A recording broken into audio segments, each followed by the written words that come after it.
मसूरी में पटरी व्यापारी फिर सड़कों पर उतरे। नई टीवीसी कमेटी में चिन्हीकरण पर उठाए गए सवाल। सोशल मीडिया पर वायरल हुई 408 व्यापारियों की सूची संदिग्ध। स्वागत है आपका एएनएन लाइव न्यूज में। बता दें कि बीओ मसूरी में लाइब्रेरी कसमंडा क्षेत्र के पास पटरी व्यापारियों ने एक बार फिर इकट्ठा होकर नई गठित टाउन वेडिंग कमेटी टीवीसी के विरोध में प्रदर्शन किया।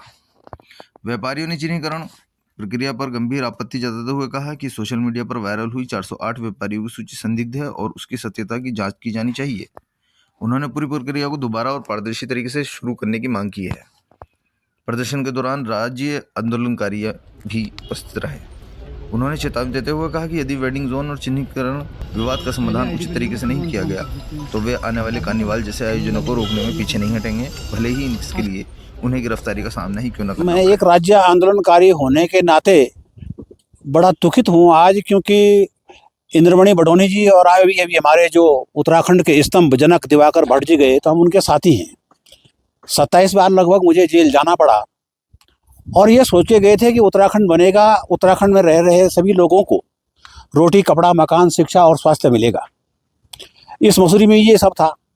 लेकिन मेरी हार्ट के 3 ऑपरेशन होने के बाद और अभी आँख का ऑपरेशन हुआ, मैंने तो काला चश्मा थोड़ा आपकी वजह से हटाया। अब इन जो हमारी बहनें हैं, बेटियां हैं, ये भाई लोग हैं, अभी पता लगा कि एक रोशन लाल कर्मचारी जो यहाँ पर अम्बेडकर कॉलोनी में या गड्डी खाना कहीं पर दुकान है और दुकान लगाते थे, पिछले 6 महीने से उसे दुकान न लगाने देने के कारण पालिका प्रशासन के द्वारा और मसूरी शहर के प्रशासन के द्वारा जो प्रताड़ित किया जा रहा है, उसे अटैक पड़ गया या उसकी मौत हो गई, जिसके लिए सब लोग दुखी हैं। सबने मौन भी रखा और इसी तरह से तो मुझे लग रहा है कि मसूरी में बहुत कुछ होने वाला है। शायद मसूरी के वर्तमान नगरपालिका और वर्तमान जो उपजिलाधिकारी हैं उनको हम जैसे लोगों को याद कर लेना चाहिए कि मेरा नाम कमल भंडारी है। मैं 27 बार जेल गया हूँ और जिस फुटपाथ की वो बात कर रहे हैं झूलाघर माल रोड पर, जब 1988 में मैं और जोत सिंह भाई साथ चुनाव लड़े, मैं हार गया, वो चुनाव जीत गए, मैं 22 वोट से आ रहा था, तो हमने 89 से नगर पालिका से ये तय करके 600 रुपये में महीना किराया, सालाना किराया करके ऊपर की माल रोड ली थी। उसके बाद झूलाघर के बाद ये जो दूसरे जो हमारे पुराने बुजुर्ग हैं उनमें से कुछ मर गए तो उनकी बहू बेटियां हैं, कुछ लोग वो अपना दाल रोटी इस माल रोड में चलाते हैं। आपने देखा होगा कि माल रोड में जब ये लगाते हैं ना तो बड़े तरीके से, बड़ी इज्जत, मान और सम्मान से लगाते हैं और जो देश और विदेश का पर्यटक आता है वो बड़े खुश होकर के इनसे सम्मान लेते हैं। और पुराना फुटपाथियों का साथी होने के नाते आज उन्होंने मुझे बुलाया, मैं यहाँ पर आया और मैं कल एसडीएम साहब से मिलूंगा और अगर आपके माध्यम से एसडीएम मसूरी से मेरी बात जाती है तो वो कल मुझे कार्यालय में मिले। नहीं मिलेंगे तो कहीं ऐसा ना हो कि कमल भंडारी को धरने में बैठना पड़े एसडीएम कार्यालय में और उन्हें महंगा पड़ेगा ये सौदा। इसलिए वो मेरी बात को सुने और हमारी बहनों को, हमारे बच्चों को अगर फुटपाथियों को परेशान किया गया तो जो भी मैं हार्ट 3 ऑपरेशन हो रखे हैं मेरी, अगर मेरी भी मौत होती है तो नगर पालिका मसूरी और एसडीएम मसूरी। 6 तारीख को इसकी डेथ हुई है, 5 तारीख को शाम को मेरे को मिला था तो बहुत टेंशन में था। एक तो उसकी शादी नहीं हो रखी थी, शादी नहीं होने के कारण वो बोला कि अब तो मेरे को 9 तारीख के बाद हमें हटाया जाएगा। वो टेंशन में था कि क्या होगा, मेरा रोजगार कैसे चलेगा, मेरे वो कैसे होगा, तो वो मेरे सबसे टेंशन से मरा, क्योंकि उसका चेहरा बता रहा था कि टेंशन में बहुत ज़्यादा, कि जब रोजी रोटी नहीं होगी तो टेंशन तो होगा ही। हर आदमी को चाहे कितना बड़ा आदमी हो, अगर उसके बाद रोजी रोटी छीन लिया तो टेंशन से वैसे ही मर जाएगा।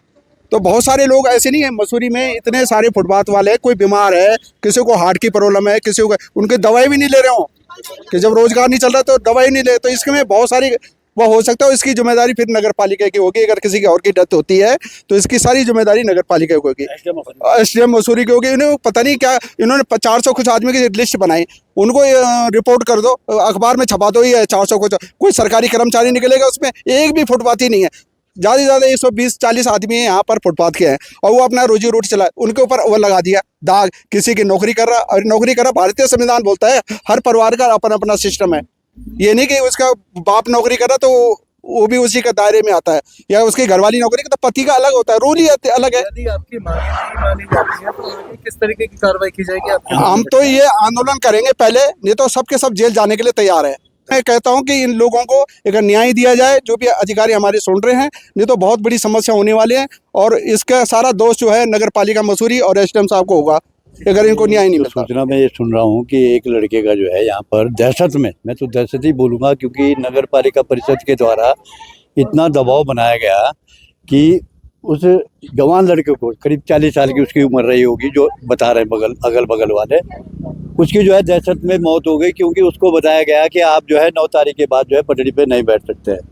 उसका रोजी रोटी का वही साधन था, जो कि आज जो है वो इस दुनिया को छोड़कर चला गया। मैं उसकी मौत का जिम्मेदार सीधा जो नगर पालिका परिषद ने टीबीसी की जो कमेटी गठित की है, मुझे 60 साल हो गया इस मसूरी के अंदर, 30 साल से मैं अध्यक्षों को देख रहा हूँ। आज तक मैंने उस टीबीसी की कोई एक्टिविटी मसूरी के अंदर नहीं देखी। इस टाइम क्या हो गया जो नगर पालिका को कीड़ा काट करके टीबीसी की कमेटी को आगे लाया गया।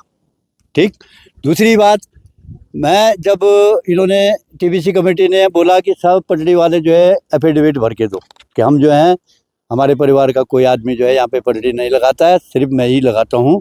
और वो जब एफिडेविट मांगा, तो जब मैं जमा करने के लिए जब नगर पालिका में गया, क्योंकि मेरा लड़का भी यहाँ पे बैठता है, तो मैंने उसको पूछा भाई ये एफिडेविट क्यों मांगा जा रहा है।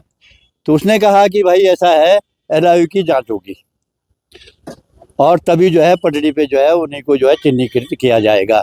तो मैंने कहा एलआईयू का मतलब क्या हो गया कि आप पटड़ी पे सबको जो है क्रिमिनल समझ रहे हो, कि यहाँ पे जो बैठे हुए पटड़ी पे वो सारे क्राइम करते हैं, और तब आपको एलआईयू की जांच करने की आवश्यकता पड़ेगी, और तब जो है आप नाम जो है फाइनल करेंगे। तो मैंने कहा ये तो कोई बात नहीं बनती। अब स्थिति ये हो रखी है कि जब नगर पालिका ने एक लिस्ट सोशल मीडिया में डाली 480 आदमियों की, तो मैं भी 60 साल से इस मसूरी के अंदर हूँ, ज़्यादातर पटड़ी में जो बैठने वाले हमारे सारे जानने वाले हैं, लेकिन ये 400 आदमी मैंने आज तक नहीं देखे इस पटड़ी पे बैठते। अगर टीरी अड्डे से लेके अगर चालविली के गेट तक अगर देखा जाए, तो मैं समझता हूँ कि 200 ऊपर है ही नहीं, 200 से ऊपर है, और अगर होंगे तो 100, 200, 125 होंगे, 250 होंगे। लेकिन ये 480 की लिस्ट किसने दे दी, मेरी तो ये समझ में नहीं आ रही। इसमें तो हमको एक शंका हो रही है कि जैसा कि बोलते हैं कि वेंडर जोन नगर पालिका बनाएगी, आज नहीं बनेगा, कल बनेगा, परसों बनेगा, तो उनकी मंशा ये है, विशेषकर नगर पालिका के जो सर्वे करने वाले कर्मचारी है, उन्होंने, मैं तो सीधा आरोप लगाता हूँ कि पैसा लेकर के लिस्ट बनाई गई है, ठीक है, और अपने लोगों को उसमें सम्मिलित किया गया कि जिस दिन वेंडर जोन बनेगा उस दिन लिस्ट लेकर के हम सबसे आगे अपने आदमी को खड़ा। जिस आदमी ने मेरे बेटे के नाम के आगे लिखा कि इसका बाप नौकरी करता था होटल में, उस आदमी को नगर पालिका छुड़ाई जाए, वो नगर पालिका में नहीं रहेगा, अन्यथा मैं कोर्ट में जाऊंगा।